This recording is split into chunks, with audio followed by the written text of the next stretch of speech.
Substitution involving algebraic terms is called algebraic substitution. Let us evaluate this integral. Here, we'll let u be equal to square root of x plus 4, from which u squared equals x plus 4. Taking the differential of both sides of the equation, you'll get 2u du equals dx. Let us write the given here.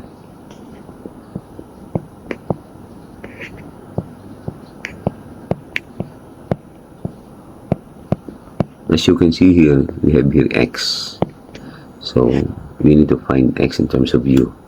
And from here,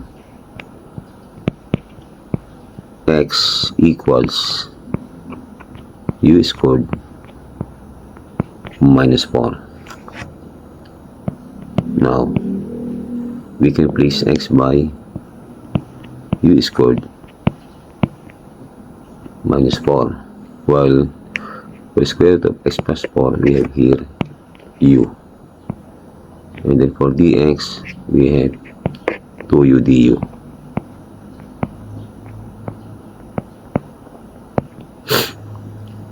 We can write 2 here. We know that u times u is u squared times u squared is u raised to 4. U squared times negative 4 is negative 4 u squared.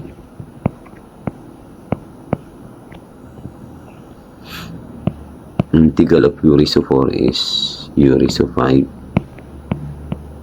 over 5.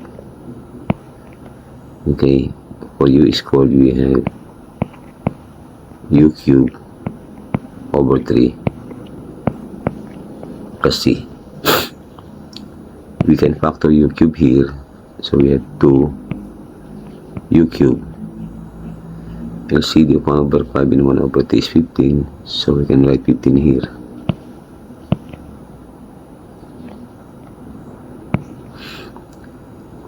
U raised to 5 over u cubed is of course u squared. Okay, 15 over 5 is 3 minus 15 over 3 is 5 times 4 is 20. U cubed over u cubed is 1, and then plus c. Now,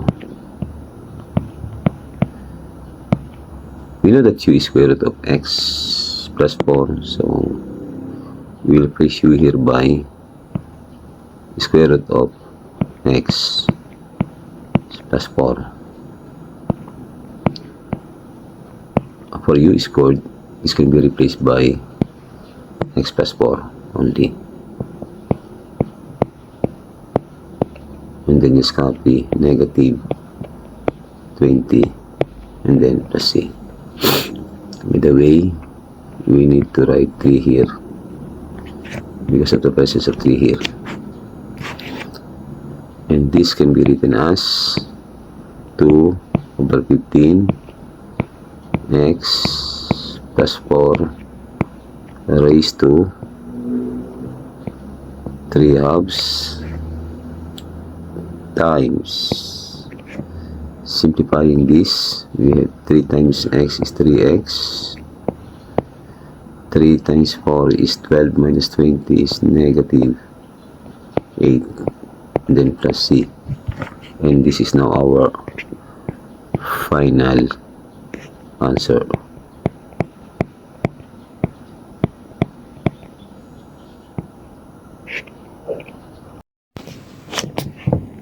Here we let u be equal to square root of 4 minus x,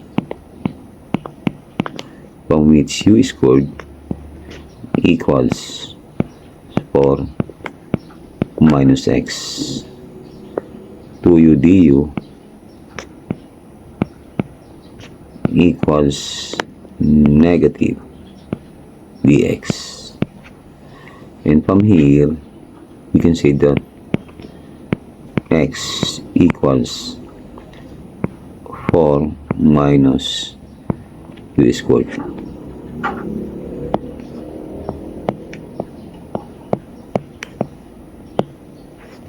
Now, we can replace x by 4 minus u squared, square root of 4 minus x by u, and dx by negative 2u du. We can cancel this. We can write negative 2 here, and then integrating this, we have 4u minus, for this one, we have u cubed over 3.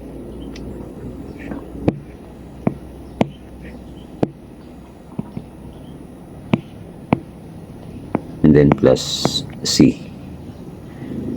We can factor 3. We have 2 over 3 here, as well as of course u. 3 times 4 is 12. U over u is of course 1, minus u cubed divided by u is u squared, and then plus c. We know that u is, by the way, this is negative. It's negative. So negative 2/3 u is square root of 4 minus x times 12 minus u squared is 4 minus x. So 4 minus x here.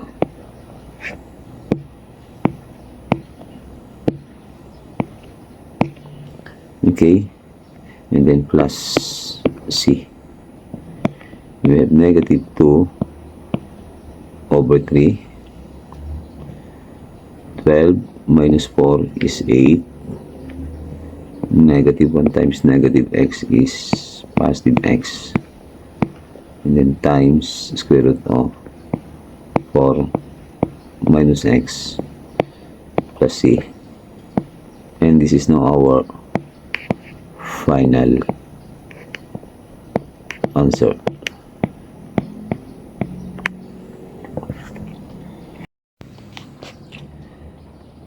For this integral, we let u be equal to x raised to 1 over 4, from which u squared equals x raised to 2 over 4, or simply x raised to 1/2. We know that 2 over 4 is 1/2. And u cubed equals x raised to 3 over 4. U raised to 4 equals x. If you raise this to 4, we have 4 times 1 over 4 is 1. Okay, now taking the differential of this equation, we have 4u cubed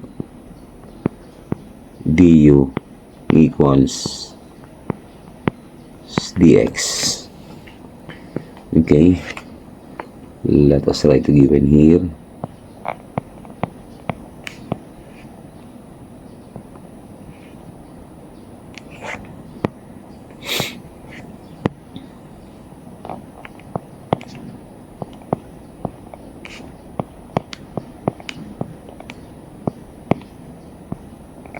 Okay, dx can be replaced by 4u cubed du. The square root of x, we know that x raised to 1/2 equals square root of x. So this can be replaced by u squared. And then x raised to 3 over 4 is 4th root of x cubed. So this can be replaced by u cubed. So plus u cubed here. Simplifying our integrand here, let us write first for here. Common factor in our denominator of integrand is u squared. So u squared over u squared is 1. U cubed over u squared is u. Okay, so here we can cancel this. We have u over 1 plus u du. You will notice that the degree of our numerator here is the same as the degree of denominator. So for us to evaluate this, let us divide. We will divide first the numerator by the denominator. So u divided by u is of course 1. 1 times u is u. 1 times 1 is 1. U minus u is of course 0. This is negative 1. So u over 1 plus u equals 1 minus 1 plus u. Evaluating this, we have 4 cu. This one is of course ln of 1 plus u, and then plus c. Okay, now we know that u equals x raised to 1/4, or simply 4th root of x.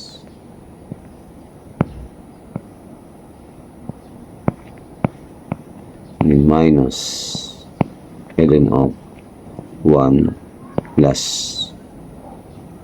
4th root of x, and then plus c. Here we'll let u be equal to x raised to 1/3 or cube root of x.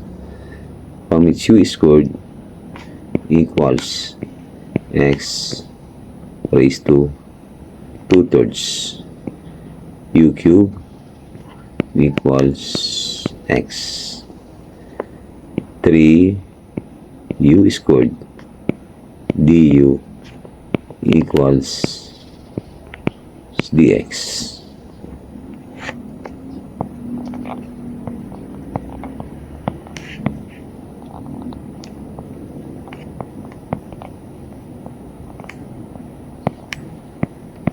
Now dx can be replaced by 3 u squared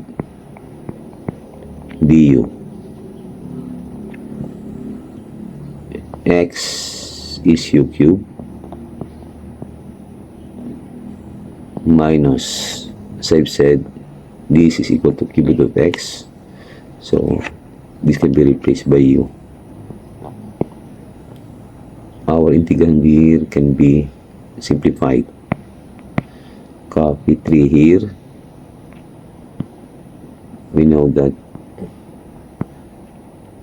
the denominator can be written as u times u squared minus 1.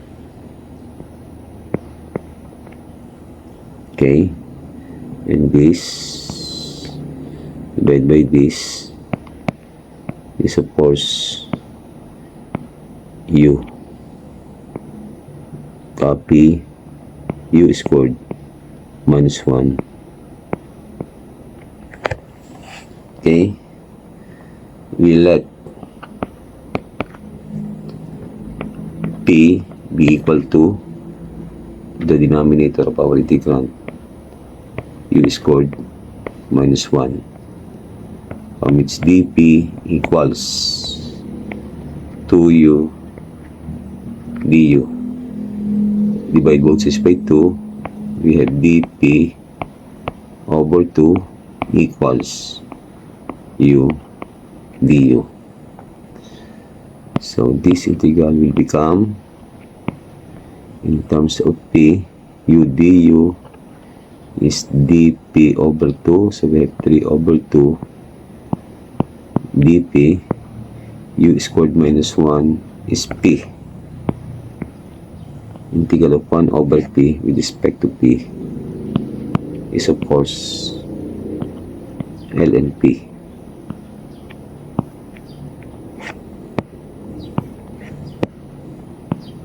And then plus c. But we know that p equals u squared minus 1. So this can be written as 3 over 2 ln of p squared minus 1.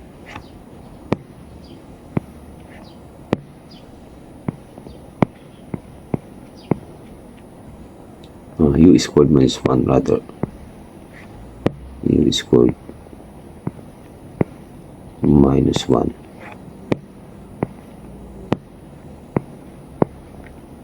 And then plus c. But what is u in terms of x? Or u squared in terms of x is x raised to 2 over 3.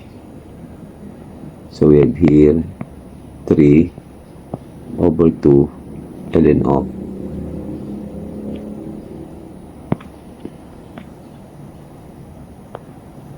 x raised to 2/3, and then minus 1 plus c. X raised to 2/3 can be written as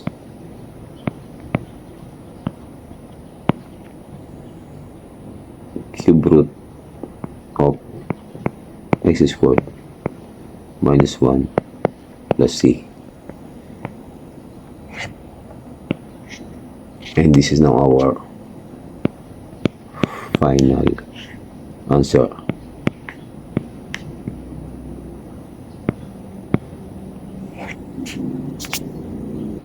Here we'll let u be equal to cube root of x squared minus 1. This can also be written as x squared minus 1 raised to 1 over 3. Taking the square of both sides of this equation, we have u squared equals x squared minus 1 raised to 2 over 3. Okay, and then u cubed equals x squared minus 1, from which 3u squared du equals 2x dx. Dividing both sides of the equation by 2, we have 3 over 2 u squared du equals x dx. Okay, let us write the given here. We have x cube root of x squared minus 1 dx. This integrand can be written as integral of cube root of x squared minus 1 times x dx. Replacing this by this, we have u, and then x dx can be replaced by 3 over 2 u squared du. Writing 3 halves here, and the integral of this times this is u cubed du.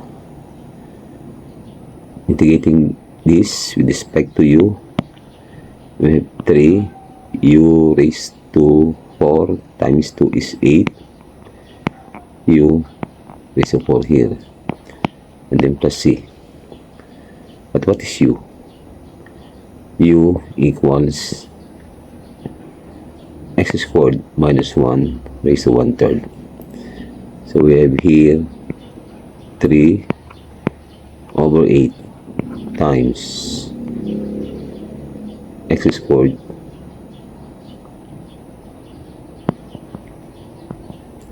minus 1 raised to 1/3 times 4 is raised to 4 over 3 plus c. And this is now our final answer.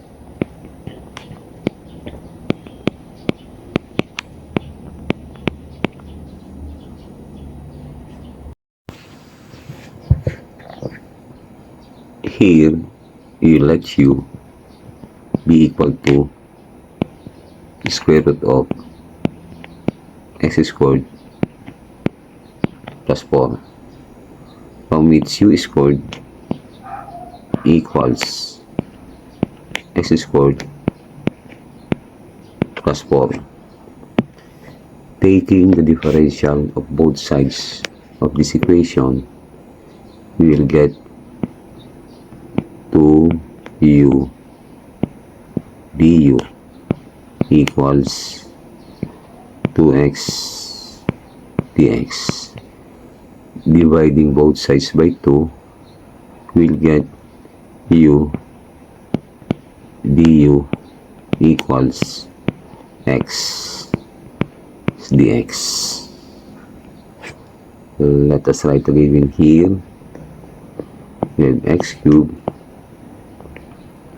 times square root of x squared plus 4 dx.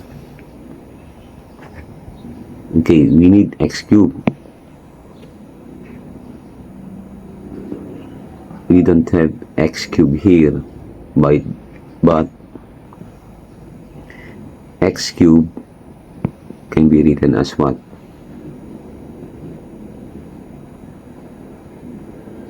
X squared times x. Okay, copy x squared plus 4 here, and then dx.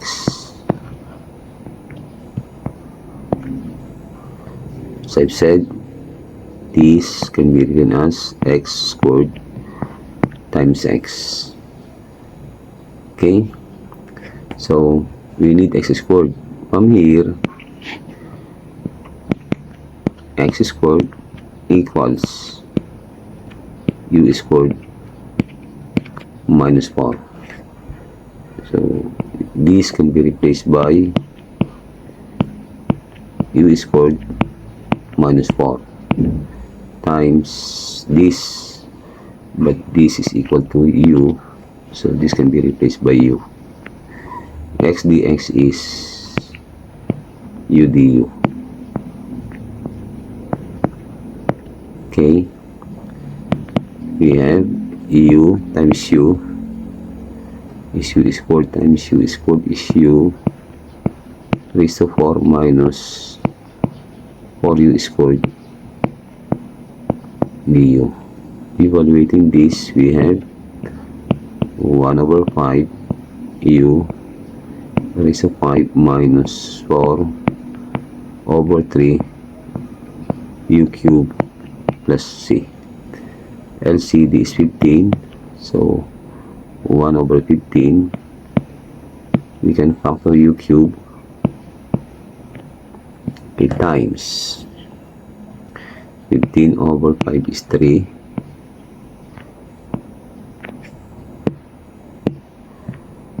U raised to 5 over U cube is U raised to 2. Okay, 15 over 3 is 5 times 4 is 20. And then, let's see. Replacing U by x squared plus 4, we have square root of x squared plus 4 raised to 3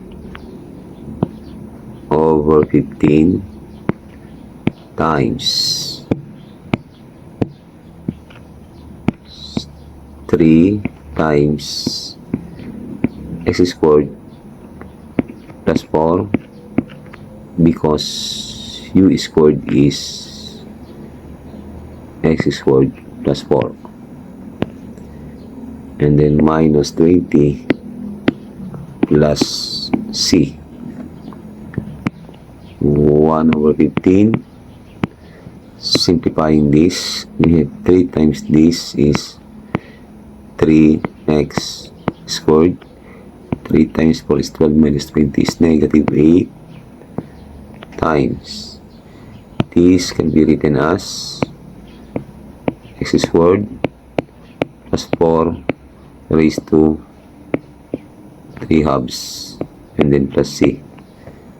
And this is now our final answer.